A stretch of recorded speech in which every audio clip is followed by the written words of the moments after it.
In the 15th episode of the Wavedash podcast, Arya brought up a desire for the game to introduce a simplified movement scheme and a well-realised tutorial, and to improve the animations of movement in Tekken, all in an effort for the game to attract more new players, and then to turn those new players into hardcore fans.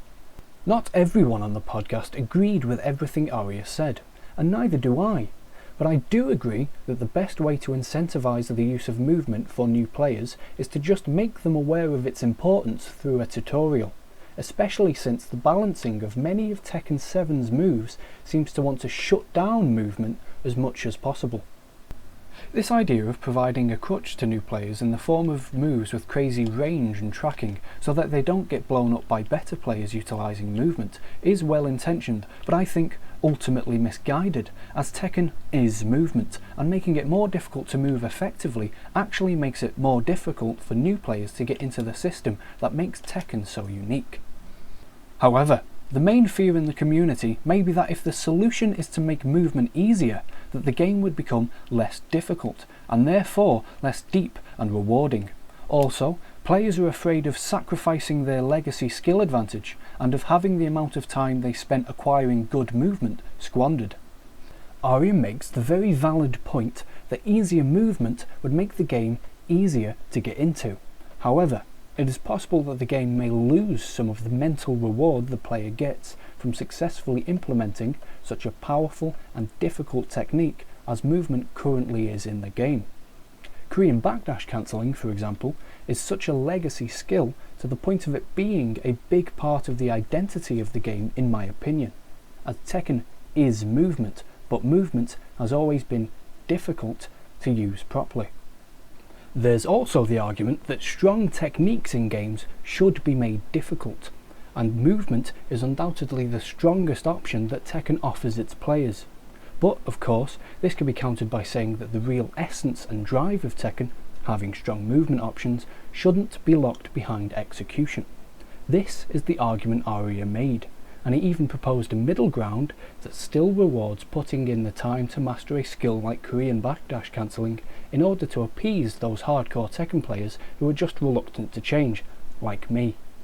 However, his idea of making successive normal backdashes more effective, but less effective than Korean backdash cancelling, is a change that I don't feel really meets the desires of both new players and hardcores effectively enough, as it draws the skill ceiling too far down, whereas Arya would like to raise the skill ceiling and make the system even deeper, while also lowering the skill floor, or decreasing the game's barrier of entry. My idea to fulfill the design philosophy that Arya would like to take was inspired by another one of his comments on how to get new players into movement, namely by making movement look, and therefore feel, better. Arya says he would like bespoke backdash and walk animations for each character because, as it stands, movement in the game looks kinda stupid.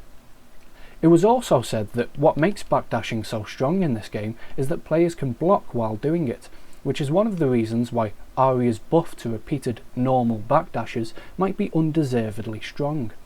Spag points out that backwalking, holding back, cannot be buffed and made faster, as it would have too significant an impact on the game's balancing, and I think may even make backdashing look obsolete to new players. I think that a good alternative solution is to give one backdash a better animation for each character, therefore having the desired effect of making movement look more significant to new players. The distance of a single backdash would also be increased slightly across the roster. This would make it more effective, and because it's easier to implement a single backdash in a match, it would give new players a taste of the potential strength of movement in the game. However, the speed of a backdash would not be increased, so if the player wants to get more out of movement by covering a lot of ground quickly, they are directed to a tutorial called something like Advanced Backdashing, which then teaches them how to backdash cancel. This later stage in a player's movement development is incentivized by increased usefulness, especially since each backdash would now cover a greater distance, but also a better animation, as Arya suggested something like Law switching his legs around with each successful backdash cancel, a way for players to know that they are performing the technique correctly, while also adding flair to the game and life to the characters. However, If a new player is still reluctant to use backdash cancelling, as it's still as difficult as ever so that it still rewards legacy skill and commitment, I would like a new movement option to be introduced, called something like the advanced backwalk or the retreat. This would be inputted by performing a backdash, then quickly releasing and holding back again, just like how a sidewalk is inputted by tapping up and holding up. And so it wouldn't interfere with backdashing into a block or a duck. It would have its own animation for each character, and would be faster than the back shuffle we currently get from holding back, but slower than a proper Korean backdash.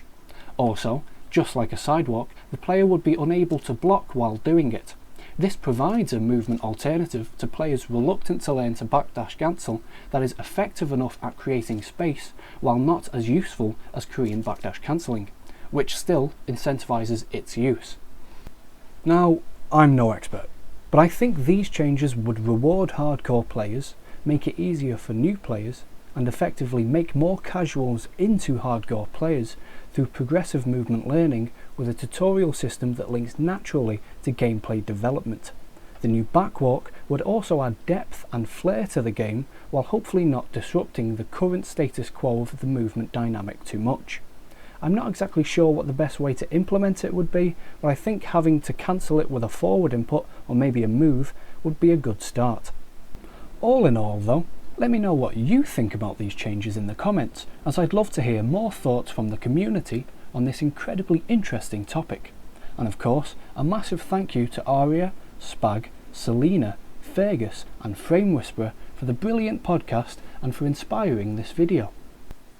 Also, I'd like to take a brief moment to thank That Blasted Salami for using Wavedash to open up a discussion in the community about important topics, not just topics relating to the game, but about issues affecting the wider community as a whole, and for providing a platform where that discussion can take place. I say this because this episode of the podcast covers some issues in the FGC and the internet in general, as well as cultural issues that need to be addressed, and the guests handled the subjects admirably and showed stances that need to be taken not just in the FGC, but in our own communities to help make them a better place for everyone. Anyway, thanks for watching this video. This is a subject I find really interesting, so I hope you've enjoyed it. Remember to take good care of yourselves and of each other, so we can keep the Tekken community one of the most welcoming in all of gaming. And have a lovely day.